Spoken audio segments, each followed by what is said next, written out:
নমস্কার বন্ধুরা, আমি সঞ্চিতাস এসেন্স রেসিপিস ইউটিউব চ্যানেলে আপনাদের সবাইকে স্বাগত। এই গরমে 3 রকম বাঙালি মিষ্টির রেসিপি আপনার সাথে। বাঙালির অতি প্রিয় ছানার রসগোল্লা, সেগুলো যদি ছোট ছোট রসগোল্লা হয় তাহলে তো আরও ভালো লাগে। এই রসগোল্লার জন্য প্রথমে তৈরি করব সুগার সিরাপ। তার জন্য 1 কাপ চিনি আর 3 কাপ জলকে একসাথে মিশিয়ে ফুটতে দেব। এখানে কোনো তার তৈরি করতে হবে না, জাস্ট আমরা চিনিটাকে গলিয়ে নেব। সাথে দিয়ে দেব কয়েকটা স্যাফরনের ধাগা। তো এখানে স্যাফরন দেওয়াটা সম্পূর্ণ অপশনাল, এটা দিলে আলাদা করে একটা সুন্দর ফ্লেভার অ্যাড হবে আর এতে একটা ভীষণ সুন্দর কালারও আসবে, যেটা খেতে এবং সুন্দর দেখতেও লাগবে। আমরা নিয়েছি ফুল ফ্যাট মিল্কের ছানা, আর এই ছানাটাকে আমরা তৈরি করেছি 500 মিলিলিটার দুধ দিয়ে। কি করে ছানা তৈরি করতে হয় আমি এর আগে দেখিয়েছি, পুরো একটা বড় ভিডিও আছে। তাও একবার বলে দিই, সমান পরিমাণ ভিনিগার আর জল দিয়ে ছানার দুধটাকে কাটিয়ে নিয়ে আমি সেটাকে ঠান্ডা করে দুবার করে ধুয়ে নিয়েছি খাবার জল দিয়ে। আর একদম যেন ছানাতে জল না থাকে, ভালো করে ছানাটাকে ম্যাশড করে নিতে হবে, তো একদম যেন কোনো রকম স্ক্রাম্বল না থাকে। এইভাবে ছানাটাকে স্ম্যাশড করে নেবার পরে আমরা এখানে কয়েকটা পোর্শনে এখানে ছানাটাকে ভাগ করে নেব। যেরকম বড় রসগোল্লা আপনি খেতে চাইছেন সেই রকম পোর্শনে ভাগ করুন। আমি এখানে আঙ্গুরি রসগোল্লা তৈরি করছি, একদম ছোট ছোট 1 বাইটেই খাওয়া হয়ে যাবে, তো সেই জন্য আমি ছোট ছোট করে এখানে পোর্শনে ভাগ করে নিচ্ছি। এই পোর্শনে ভাগ করে নেব আমরা এখানে পুরো ছানার মিশ্রণটাকে। এখানে ছানার মধ্যে কিছু মেশাইনি, শুধু স্ম্যাশড করে এখানে নিয়ে নিয়েছি। পুরোটাই আপনার সামনে তৈরি করলাম। পুরো এখানে চিজ ক্লথ থেকে বার করে পুরো ছানার এই প্রসেসিংটা আপনার সাথে শেয়ার করছি। যদি ভিডিও ভালো লেগে থাকে তাহলে অবশ্যই লাইক দিতে ভুলবেন না, বন্ধুদের মধ্যে শেয়ার করতে ভুলবেন না। চ্যানেলটা সাবস্ক্রাইব করে না হয়ে থাকলে সাবস্ক্রাইব করে নোটিফিকেশানটা অন করতেও কিন্তু ভুলবেন না। আমরা ভীষণ সুন্দর সুন্দর মিষ্টি তৈরি করতে থাকবো। তো দেখুন এখানে এরকমভাবে আমরা ছানাগুলোকে বলগুলোকে গোল্লা পাকিয়ে নিচ্ছি। যেহেতু ছোট ছোট একসাথে তৈরি করার জন্য আমি একসাথে গোল্লা পাকাচ্ছি, কিন্তু খেয়াল রাখতে হবে যে এখানে যেন আমাদের বলগুলো পারফেক্ট হয়, কোথাও যেন ক্র্যাক না থাকে, তাহলে কিন্তু এটা ভেঙে যাবে। তো আমরা এই রকমভাবে ভালো করে ছানার বলগুলোকে একেবারে পারফেক্ট বলের মতন করে তৈরি করে নেব। আমাদের যখন পারফেক্ট বলের মতন করে তৈরি করে নেওয়া হয়ে যাবে ততক্ষণে কিন্তু আমাদের ছানার যে সুগার যে সিরাপটা সেটাও দেখুন ফুটতে শুরু করে দিয়েছে। 1 বাই 1 একটার পর একটা বলকে আমরা দেব, সব কটা বলকে একসাথে এখানে ড্রপ করব না। তো এরকম 1 বাই 1 এখানে ফুটন্ত সিরাপের মধ্যে আমরা ছানার বলগুলোকে কুক হতে দেব।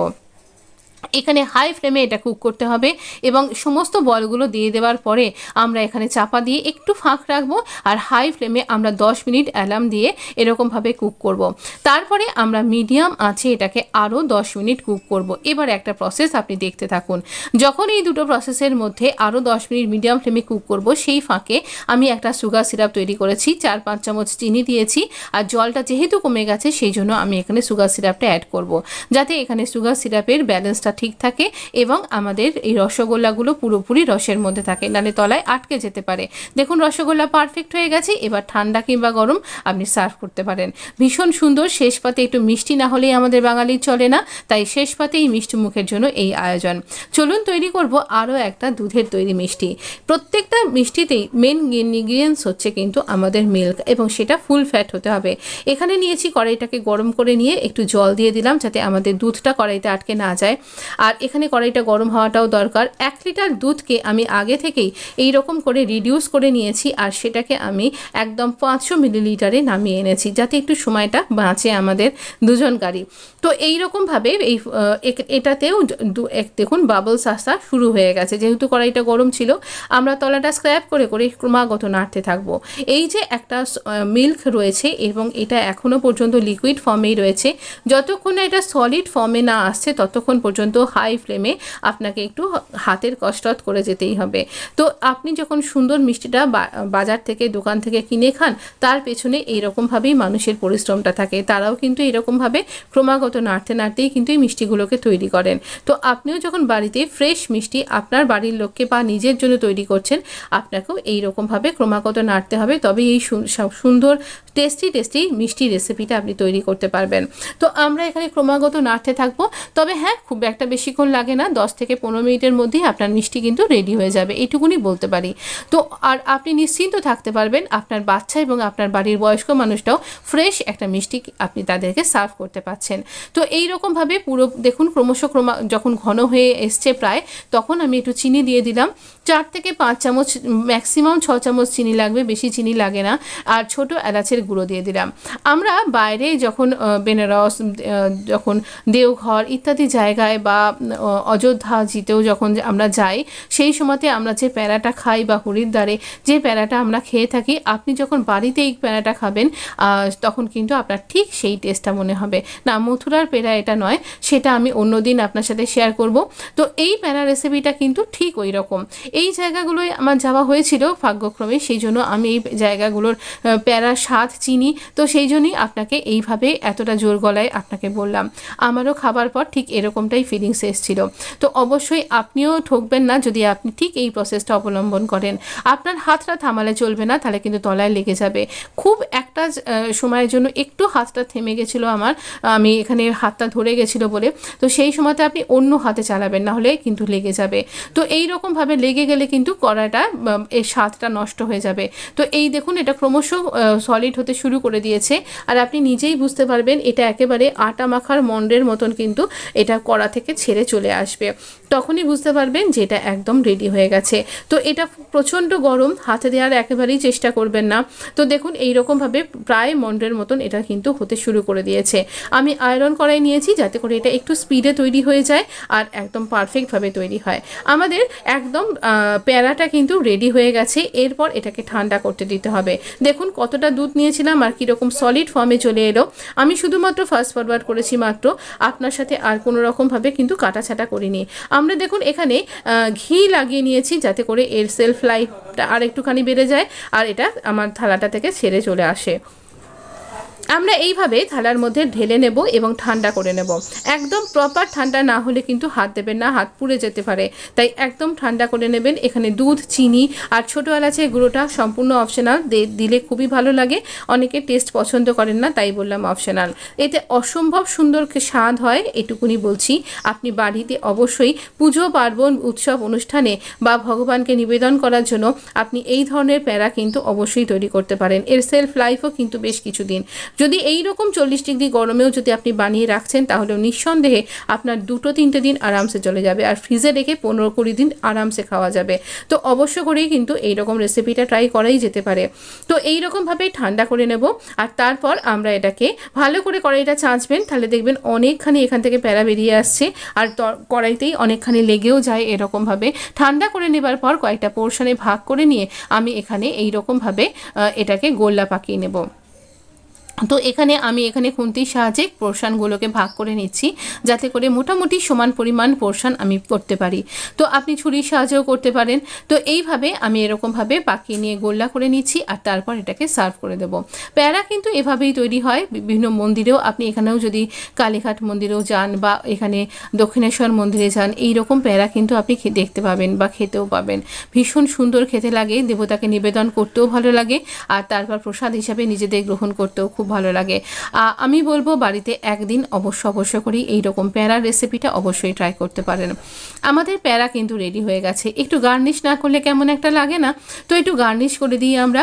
তো এখানে গার্নিশিংয়ের জন্য আমি বেশ কিছু নিইনি। আপনি আপনার মতন ইনগ্রেডিয়েন্টস দিয়ে গার্নিশ করতে পারেন বা না দিলেও চলবে। তো আমি এখানে চিরঞ্জি নিয়েছি আর চিরঞ্জিগুলো দিয়ে এরকমভাবে সার্ভ করে দিচ্ছি এর উপরে। এটা দিলেও হয় না দিলেও হয়, তবে দিলে পারে মুখে যখন পড়বে খেতে খুবই ভালো লাগবে আর এর স্বাদও কিন্তু খুব অতুলনীয়। সাধারণত ড্রাই ফ্রুটস প্যারার মধ্যে এরকম 1-2 থাকে। আপনি পেস্তা, কাজু, কিশমিশ, চেরি ফল ইত্যাদি নানা কিছু কিন্তু দিতে পারেন, আবার কিছু না দিলেও চলবে। সম্পূর্ণ অপশনাল ব্যাপার। আপনি আমার চ্যানেলটা যদি এখনও সাবস্ক্রাইব করে না থাকেন তাহলে অবশ্য করেই সাবস্ক্রাইব করে নোটিফিকেশানটা অন করতে পারেন। আমি নিয়মিত ভিডিও দিয়ে থাকি। আর আমার একটু ইন্টারনেটের সমস্যা হয়েছিল বলে আমার ভিডিও একটু স্লো আসছিল আর একটু দেরিতে আসছিল। এবার থেকে আর আশা করি সেই সমস্যা হবে না। এরপর আমরা চলে যাব এই সামার স্পেশাল আরেকটা মিষ্টিতে। এই মিষ্টিটা খেতে ভীষণ অনবদ্য হয়। একটু ঠান্ডা করে খাবেন তাহলে আরও বেশি মজাদার খেতে লাগবে। তৈরি হচ্ছে আপনার জন্য সিজনের সেরা আম কিন্তু এসে গেছে বাজারে। আপনার বাড়িতে তৈরি করতে আপত্তি কোথায়? তৈরি করব আমরা ম্যাঙ্গো মালাই সন্দেশ। এইরকম ম্যাঙ্গো মালাই সন্দেশ বা লাড্ডুর রেসিপিটা আপনার জন্য। কড়াইটা গরম করে নেব আর তারপরে এর মধ্যে একটু জল দিয়ে দেবো যাতে করে দুধ না আটকে যায়। যেহেতু মালাইটা আমি বাড়িতেই তৈরি করছি, আপনি ইচ্ছা করলে কেনা মালাইও দিতে পারেন, তবে কেনা মালাই দিয়ে আমি কখনো করিনি, তাই জন্য আপনাকে সেই রেসিপি দিতে পারবো না। দেখছেন জলটা একদম দেওয়ার সাথে সাথেই ফুটতে শুরু করেছে। আমরা ফুল ফ্যাট মিল্ক একদম ডাইরেক্ট আমরা প্যাকেট থেকেই এখানে ঢালছি, আর এটা 250 মিলিলিটার। 250 মিলিলিটার আপনি জাল দিয়েও কিন্তু নিতে পারেন। তো 250 মিলিলিটার মাপগুলো আমি বলে দিচ্ছি যাতে আপনার পক্ষে বানাতে সুবিধা হয়। তো এই রকমভাবে এটাকে ভালো করে ক্রমাগত হাই ফ্লেমে আমরা নাড়াচাড়া করতে করতে ঘন করে নেব, একেবারে ক্ষীরের মতন ঘন হয়ে যাবে। মালাইটা এভাবেই তৈরি হবে। 500 মিলিলিটার দুধকে ভালো করে জাল দিয়ে, তারপর জাল দেওয়া হয়ে যাওয়ার পর আমরা 2-4 মিনিট 5 মিনিট এটাকে অফ করে রাখবো। তারপর ভিনিগার এবং সমান পরিমাণ জল দিয়ে আমরা ছানাটা কাটিয়ে নিয়ে মলমলের ফ্যাব্রিকে ঠান্ডা অবস্থায় ছেঁকে নেব। তারপর আবারও খাবার জল দিয়ে ভালো করে ছেঁকে নিয়ে এই রকম প্রসেসটা রেডি করে নিয়েছি। দুধ আমাদের কিন্তু ঘন হতে শুরু করে দিয়েছে। চারদিক থেকে মালাইটা স্ক্র্যাপ করে করে আমরা দুধের মধ্যে মেশাতে থাকবো। এই রকম প্রসেসটা চলতেই থাকবে যতক্ষণ পর্যন্ত দুধটা কয়েক চামচে গিয়ে এসে দাঁড়াচ্ছে। তার মানে বুঝতে পারবেন পুরো কনডেন্সড মিল্কের মতন কিন্তু এটা ঘন হয়ে গেছে। আপনি কনডেন্সড মিল্ক কিন্তু আপনার সময়ের অভাবে দিতে পারেন, তাহলেও কিন্তু টেস্ট একই রকমের আসবে, বা আপনি খোয়া ক্ষীরও এতে মেশাতে পারেন। তো সেক্ষেত্রে অনেক বেশি ঘন হয়ে গিয়ে অন্যরকম হতে পারে, আর আপনার কাছে আরও ইনগ্রিডিয়েন্টসের তখন দরকার হবে, যাতে না হয় একদম বাড়িতে প্লেনভাবে যাতে করতে পারেন তাই বলছি, কিন্তু খেতে হবে দোকানের মতন। একটা আমের আমি পাল্পটা নিয়ে নিলাম আর একটু চিনি দিলাম। আমি চিনি কতটা দিয়েছি, আমি 5 থেকে 6 চামচ চিনি দিয়েছি। চিনিটা সম্পূর্ণ আপনার ওপর। এটা খুব একটা কিটকিটে মিষ্টি হবে না, আর খুব হালকা মিষ্টি হয় বলি, আর আমের মিষ্টত্ব তো আছেই। তো এটা খেয়াল রাখবেন যে আপনার আমটা কতটা মিষ্টি তার উপরে কিন্তু চিনি দেবেন। আমটা যদি বেশি টক হয় তাহলে কিন্তু একটু চিনির পরিমাণটা বেশি লাগবে। দেখছেন এখানে কতটা ঘন হয়ে গেছে, মাত্র একটুখানি যতটা জল দিয়েছিলাম ততটা দুধ পড়ে আছে। যখন ছানাটা দিয়ে দিলাম, ছানাটা দিয়ে ভালো করে নাড়াচাড়া করে মিশিয়ে নেবার পরেই আমরা আমের পিউরিটা উইথ সুগারটা যেটা রয়েছে সেটা দিয়ে দেব, দিয়ে ভালো করে মেশাতে থাকবো। এখানে হাই ফ্লেমে ক্রমাগত নাড়াচাড়া করতে করতে আমরা কিন্তু এই রেসিপিটা তৈরি করব। হাই ফ্লেমটা অবশ্যই মাস্ট, নাহলে আপনার সন্দেশ চিউই হয়ে যাবে, শক্ত হয়ে যাবে, খেতে ভালো লাগবে না। হাই ফ্লেমেই করবেন। যারা দোকানে মিষ্টি তৈরি করেন কারিগররা, তারাও কিন্তু এভাবেই তৈরি করেন। তো এইরকম হাই ফ্লেমে আপনি কিন্তু ক্রমাগত নাড়াচাড়া করতে করতে এখানে রান্না করুন। ক্রমশ দেখবেন কালারটা এইরকম ভীষণ সুন্দর একটা কালার চলে আসবে, আর এইটা ক্রমশ ঘন হবে। ঠান্ডা হলে এই কালারটা আরও ঘন হয়ে যাবে। আলাদা করে কোনো রকম ফুড কালার অ্যাড করবেন না, আমের নিজস্ব কালারেই এটা তৈরি হবে।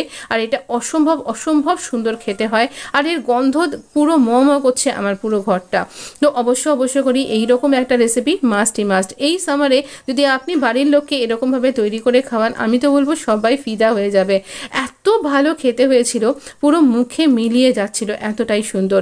প্রত্যেকটা রেসিপি এক্সে বার্গার এক। আপনি যাকেই খাওয়াবেন তিনি আবার বলবেন আবার করো আর আবার করো। এই আবদারটা আসবে, তার জন্য প্রিপারেশান নিয়েই কিন্তু করবেন। বেশ আরেকবার করবেন, এইরকম প্রিপারেশান মানসিকতা নিয়ে করবেন। দেখুন একদম যখন কড়াইটা গা ছেড়ে দেবে, পুরো মন্ডের মতন এক জায়গায় জড়ো হয়ে যাচ্ছে, সেই অবস্থায় মানে আমাদের কিন্তু এটা একদম রেডি হয়ে গেছে। আমরা কড়াইয়ের মধ্যেই যে হিটটা রয়েছে তার মধ্যেই এটাকে চারিদিকে ছড়িয়ে এটাকে ঠান্ডা করতে দেবো। একদম ঠান্ডা করবেন, যেন একটু গরম না থাকে, সেই অবস্থার পরে কিন্তু আমরা পরবর্তী প্রসেসিংয়ে যাব।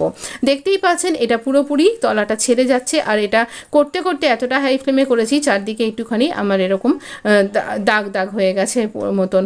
এটা কিন্তু চেঁচে নেবেন না, তাহলে কিন্তু এটা স্বাদটা অন্যরকম হবে। পুরো ঠান্ডা করে ফিরে এসেছি। এবার একটা চামচের সাহায্যে ভালো করে নাড়াচাড়া করে নেব, আর এক জায়গায় জড়ো করে নেব। এই যে তেলে ক্রিমটা দেখছেন, এটা এই ফুল ফ্যাট মিল্কের কারণে, কোনো রকম ঘি তেল কিছুই দিইনি, তা সত্ত্বেও এটা থেকে ঘিটা রিডিউস করে এসছে। এবার একটা পেপার কাপে আমি এটাকে এখানে বল করে এই মালাই লাড্ডুগুলোকে নেব। ম্যাঙ্গো মালাই লাড্ডু এই সামারে অবশ্যই দিন। যদি জামাই ষষ্ঠীতে জামাইকে দেন তাহলে তো কি বলবো, আর আপনাকে আবার বলবে তৈরি করতে, কিন্তু ভীষণ সুন্দর খেতে হয়। এটুকুনি বলছি, অবশ্য করেই তৈরি করুন। না জামাইকে দেবেন, গেস্টকে দেবেন, বাড়ির প্রত্যেকটা মানুষকে খাওয়াবেন। এইরকমভাবে তো এটাকে পরিবেশন করা যেতে পারে না। একে আরেকটু ডেকোরেশন তো দরকার, নাহলে দোকানের মতন সেই এফেক্টটা আসবে কি করে। আমার কাছে বাড়িতে ছিল কিছু এরকম পিস্তাশু আর ইডেবল রোজ পেটাল। এই রোজ পেটালগুলো গাছেরই, তবে আপনি মুদিখানার দোকানে গ্রসারি যেখানে চাল ডাল সব কিছুই পাওয়া যায় সেখানে কিন্তু পেয়ে যাবেন। সাধারণত বিরিয়ানিতে আমরা এটা দিয়ে থাকি, আর মিষ্টি ডেকোরেট করতেও কিন্তু আমি দিয়ে থাকি। আপনি স্যাফরনও দিতে পারেন। তো আমি এখানে একটুখানি এই রোজ পেটালের সাথে একটুখানি কালারও অ্যাড হবে, খেতেও ভীষণ সুন্দর লাগবে। একটু পেস্তা বাদাম ভেঙে দিয়ে দিচ্ছি। অবশ্যই বলবেন কেমন লাগলো, আর যদি চ্যানেলটা সাবস্ক্রাইব করে না থাকেন সাবস্ক্রাইব করে নোটিফিকেশানটা অন করতে ভুলবেন না। ধন্যবাদ বন্ধু, ভালো থাকুন, সুস্থ থাকুন, আর অবশ্যই এরকম মিষ্টির মতন হয়ে উঠুক আপনার মিষ্টিময় জীবন।